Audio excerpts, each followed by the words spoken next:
This is TWiT. I want to say that I think, I was looking at the Engadget stuff. I actually loved all of the things that y'all picked as your unexpected products were actually the ones that I thought were the most fun of CES. So I was kind of excited to see that. Oh, good. I'm actually wearing one of them right now. This is one of Are you wearing the bladder thing? I am. Oh! Wait a minute. She called it. How did you know? And how did you? What? Okay. So, Carson, show us this. If you go overhead right now, y'all, the TWiT audience can see that currently my bladder is 30% full. There's an app for that. There's an app for that. It's a small ultrasonic transducer that's currently sitting on my abdomen, and it's actually measuring the fullness of my bladder, and it does it in real time. So you have to wear a belt. Well, no, it's actually just taped. It's medical taped to my abdomen. Now, they came up with, this is a company called D-Free, which stands for diaper free. And they originally created this technology for like nursing homes and hospitals, where the only other alternative are diapers or catheters. So there are people, particularly of a certain age, which I'm rapidly getting to, who can't tell that they need to go. You lose that ability. So they have to wear diapers because they just can't control it.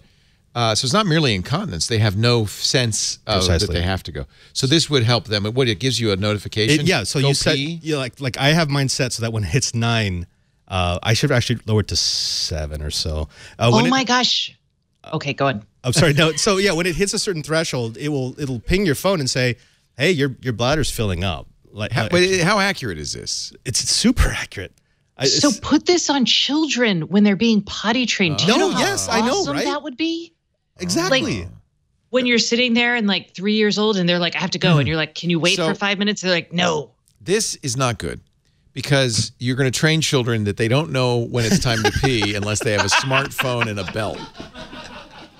I'm telling you, as a parent who tried to leave the house during the year that we were, maybe it wasn't that long. I know what you mean, though. Yeah. Yeah, there'll be accidents. This is what I call, this is second wave health tech. So first wave health tech was important because it got us into this idea that we can wear things like the Fitbit, or the Apple Watch. It's cool, but it's information looking for a problem to solve. This started as a problem to solve. Then they figured out what information do we need to solve it, and how do we get that information.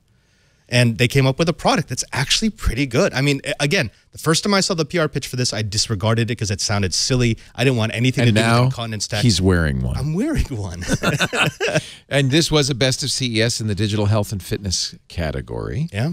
The WWD free. Is it available for sale now? It is. It's the only caveat with everything we're going to talk about is a lot of stuff you see at CES is not available now. In fact, some of it will never be available. Yeah. Yeah, unfortunately. Especially with the SANS area that you're talking about, Father Robert. But you are right that the most interesting stuff is out there. The D-Free itself, I think they're not pitching it for kids, unfortunately, Stacey. But really, I think it has a lot for caregivers, nurses, like you guys have mentioned already. And it also fell under, at least on the short list of our most impactful, most unexpected categories. It might not have made the final list of nominees, but we definitely talked a lot about it. It's fun, to see what the entire team has looked at the whole show, and things that we go into the show expecting to be complete crap actually end up being surprisingly thoughtful and useful. Yeah. Then it becomes really hard to pick one, because then we all start fighting in the trailer. Honestly, there's like every year there's a big fight and we all brace ourselves for it. But everyone has their own opinion on what's going to be the most impactful. So I think Samsung's Robo Brace thing that can help people walk was the final winner. This is what I thought Father Robert would be wearing in the studio. This is the gait enhancing motivational system. And my gait's just fine. Thank you very much. Now this is a concept though. This is not a product yet, right? Yeah. Yeah, it's also harder. One of the criteria we look at too is also like, market appeal and whether or not it's realistically going to come to the market. There's a lot of criteria we have to consider. So people fight over also which one's a more important criteria. And I think that because this is Samsung and because of the potential to help people here, this had a slight edge over the others, because if Samsung really wants to make this happen and maybe is focused on a niche market like hospitals for a while, they could easily do it. Whereas for a startup that may have brought this same thing as a concept to CES, then is less likely to us to become a reality unless they find a buyer at CES itself. Right. So there's just a lot of things that go into our discussions. I won't bore you with all of it, but this is our list. I am quite proud of it. Yeah, take a look. There's so much. I think it's interesting that so much accessibility and health tech is in here. That's clearly the focus. Is that one of the trends you saw at CES? I think every year in the past few years, we've seen that increase. Accessibility tech is a new product category for the Best of Awards, if I'm not wrong. If not last year, then this year. And in the digital health category, there's a lot of overlap with wearables. And so because I was overseeing the wearables category this year, I made a conscious effort to kind of leave out anything that is too just on the nose as wearable. You know, there are a couple of smartwatches that were also announced at CES, but as a team and me and my other editors, we decided that the more impactful, the more meaningful stuff should get more recognition. So maybe from our list, it does look like there's a lot of digital health stuff that comes up because I think to us that just seemed like the more important tech that we wanted to focus on. Well, and I think also now that we baby boomers are aging, there's a big market for stuff like this. Well, there's also the FDA changed their rules last year to make it easier to get approval for things and then to update and handle software updates in a way that doesn't feel scary to vendors. Okay. So I think it's a little gray though, the FDA thing, because it's a little unclear when you have an. Stacey, go ahead. It is still no. I was like, it is still unclear, but they did make.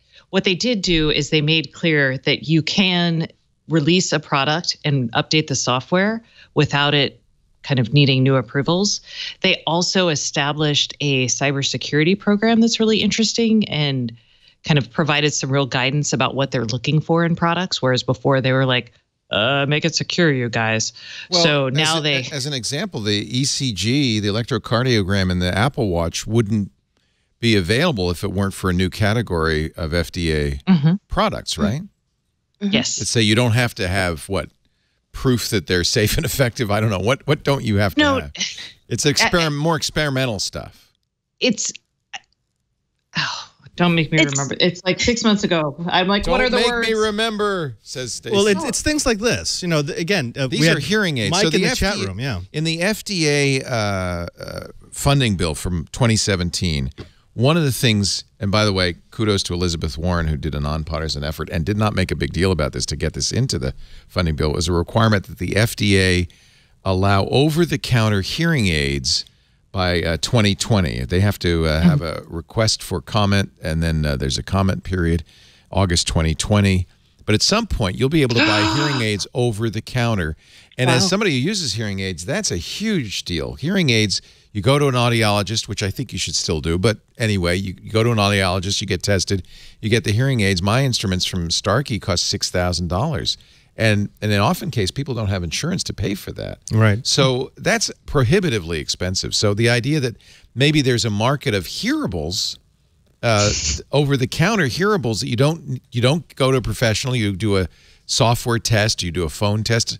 My Samsung Galaxy phones have actually a pretty good hearing test built in, and that gives you a curve. Then when you listen to your music on your Samsung, it sounds better.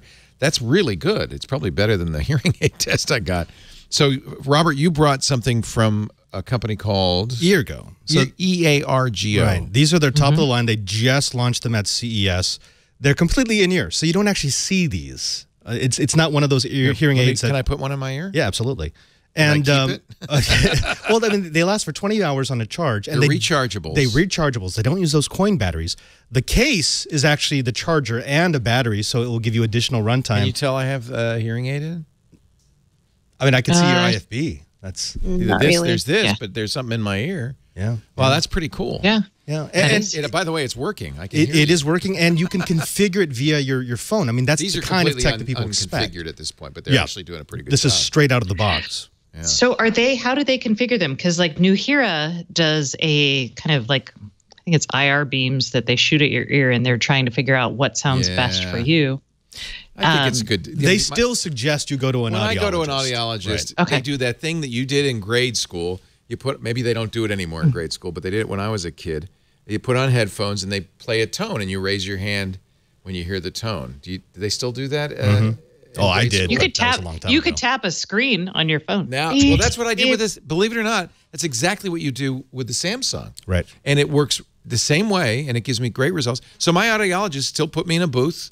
They put headphones on. They still run a test on you, and then they get a curve, your hearing sensitivity, and they know what to boost and what not. And most hearing aids these days are connected digitally to a computer where they set the curve in the hearing aid and they put it on you. I imagine these work similarly, except that you do the test self-administered. The app on the phone is actually, it's really, really well done. So, I mean, now, how much are these, though? The low end is $1,400. The high end is $2,500. So they're still really expensive. They're still really expensive. Less expensive than the non-over-the-counter. Even if you go to Costco, they're half what a Costco here. Right, exactly. So did you see the Starkey Livio, I think is what they were? Didn't. The Livio. So those were interesting because those are, now these are not hearing aids, but these do track, I believe it's heart rate. They do in English translation. They have a virtual assistant. So I thought it was interesting because I associate Starkey with hearing aids and some other things. They do make hearing aids with Livio built in. So Livio is a technology, and you can get it with or without a hearing aid. Oh, I'd be very interested in this. So the new ones, so current Livio users, if you have it, will get an update in the spring of this year. Oh, interesting. So they will start testing some really cool. I mean, I thought those were really interesting. So, because you can be like, oh, hey, what's the weather today? And it'll tell you. Or you can say, how many steps did I take? If you're one of the traditional hearing aid companies like Starkey or Resound or Oticon, you're looking at a future that's going to be very different. And you probably do want to be proactive. And it's interesting because when something's in your ear, it has access to the same kind of stuff that a Fitbit might have plus, right? So there's real opportunities for, I think hearables are going to be a very big category. I'm writing a column about that now. Yeah, I mean, because you could put Echo in it or Google Assistant. Translation, that's fascinating. That's the Babel fish, right? You can get galvanic skin response. You can get excellent heart rate. So you can get both EKG and ECG, so brainwaves and heart rate, all from there, like high resolution. Blood oxygen levels. Yeah, my Jabra Elites Sports say that they can do VOC, your oxygen consumption. I learned how our Jabras work at CES. I talked to the NXP engineer, and I was blown away by, he was like, you know why those sound really good? And I was like, they do sound really good. Why? And he's like, there's 4 mics. They do the DSP processing to figure out, like, if there's wind blowing from one direction, they figure out the least amount of kind of, I guess, noise in the signal to noise ratio on all of the 4 mics. And then that's the one they use. And that's for when you're using it as a Bluetooth headset to talk to your phone. Yes, but that's happening on a battery powered device. I know. It's this big. That's kind of amazing.